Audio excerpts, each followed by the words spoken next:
Assalamu alaikum, ladies and gentlemen. Welcome to the weekly briefing at the Foreign Ministry. Let me begin with Prime Minister Imran Khan's two-day visit to Tajikistan on the invitation of the Tajik President. This will be the third visit of the Prime Minister to Central Asia, underlining Pakistan's enhanced engagement with the region. The Prime Minister will participate in the Shanghai Cooperation Organization Council of Heads of State SCO-CHS Summit in Dushanbe. The Prime Minister had earlier participated in SCO summits in Bishkek in June 2019 and the summit hosted by Russia in November 2020 by video conference. In Dushanbe, the Prime Minister will also have bilateral meetings with other participating leaders on the sidelines. After the SCO-related engagements, the Prime Minister will have bilateral segment of the visit, during which he will also inaugurate the first meeting of Pakistan-Tajikistan Business Forum, for which a group of Pakistani businessmen is also visiting Dushanbe. A meeting of Pakistan-Tajikistan Joint Business Council is also being held. These meetings will catalyze our growing trade and investment relations and promote business-to-business contacts between the two countries. On the larger plane, the Prime Minister's visit is part of Pakistan's deepening engagement with Central Asia through Vision Central Asia policy that aims to revitalize focus in 5 key areas. That is political ties, trade and investment, energy and connectivity, security and defense, and people-to-people contacts. Let me now revert to the situation in the Indian illegally occupied Jammu and Kashmir. The draconian military siege, media and communication blackout in the Indian illegally occupied Jammu and Kashmir continue unabated. Extrajudicial killings, arbitrary arrests and detentions, and other atrocities enabled by the draconian laws are now the new normal in IIOJK. Pakistan strongly condemns these continuing grave violations of human rights and curbs on fundamental freedoms by the Indian occupation forces. India must be held accountable for these crimes against the innocent Kashmiri people. Despite India's denial of access to international media, human rights and international organizations, the grave situation of human rights in IIOJK has been extensively covered by international media, reported by the UN and prominent human rights organizations, and have been raised at numerous platforms, including world parliaments. Therefore, we have seen that despite India continuously peddling false propaganda and trying to push its sham narrative of so-called normalcy in IIOJK, the global concern and censure of Indian atrocities in the Indian illegally occupied Jammu and Kashmir has continued, especially since India's illegal and unilateral actions of 5th August 2019. In this regard, as you recall, the United Nations Security Council has discussed the issue of Jammu and Kashmir on 3 occasions since 5th August 2019. The Office of the UN High Commissioner for Human Rights has issued 2 reports in 2018 and 2019, making specific recommendations, including the institution of an independent commission of inquiry to investigate the gross and systematic human rights violations by India in the occupied territory. A number of special procedures, rapporteurs of the Human Rights Council have expressed serious concerns and have remained engaged on the human rights dimension in the IIOJK.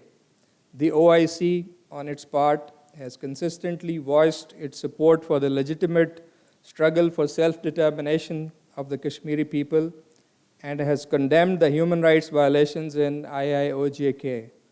OIC has also demanded revocation of all illegal measures taken by India since 5th August 2019, including those designed to alter the demographic character and structure of the occupied territory.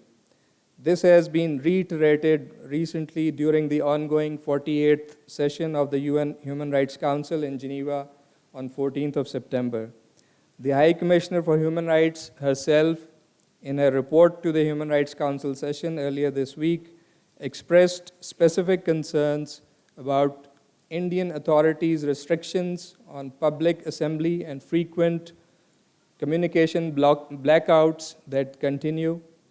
Hundreds of people remained in detention for exercising their right to the freedom of expression, and journalists facing ever-growing pressure. And ongoing use of Unlawful Activities Prevention Act throughout India that was worrying, as the High Commissioner said in a statement, and with these cases being the highest in case of the Indian illegally occupied Jammu and Kashmir. India must realize that it cannot keep the Kashmiris silent through oppression and illegal occupation, and cannot ignore the calls for bringing an end to its human rights violations in IIOJK.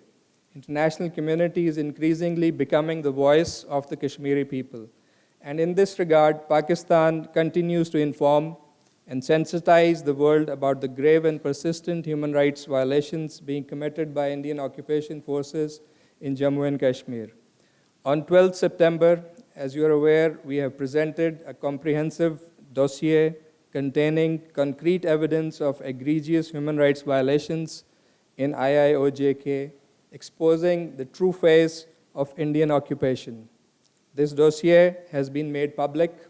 It is also being widely shared with members of the international community. It contains specific recommendations and expectations from the international community to fulfill its obligations towards the besieged Kashmiris by playing their part to end India's tyranny and oppression, and to compel the government of India to allow free access to special procedure mandate holders of the Human Rights Council for independent investigations of human rights violations, and other recommendations, including forcing India to comply with its international obligations and allow the Kashmiris to exercise their inalienable right to self-determination as enshrined in international law and relevant UN Security Council resolutions. The presentation of this dossier is yet another step towards sensitizing the international community about India's rogue behavior and defiance of international law and all humanitarian norms. This is time for the international community to act before it's too late for the people of Jammu and Kashmir. You would also recall that in November last year, Pakistan presented a detailed dossier providing irrefutable evidence of India's active planning, promoting, aiding, abetting, financing, and execution of terrorist activities in Pakistan. Later, as you're aware, the findings of EU Disinfo Lab corroborated Pakistan's long-standing position that about India's nefarious designs and smear campaign aimed to malign Pakistan. Well, you have seen that Indian propaganda in that regard continues, but it is also being effectively countered and exposed by independent sources. You must have followed our statement in response to some media queries from yesterday, wherein we have emphatically rejected the Indian media's baseless claims that Indian authorities have busted a so-called terror module having alleged links with Pakistan.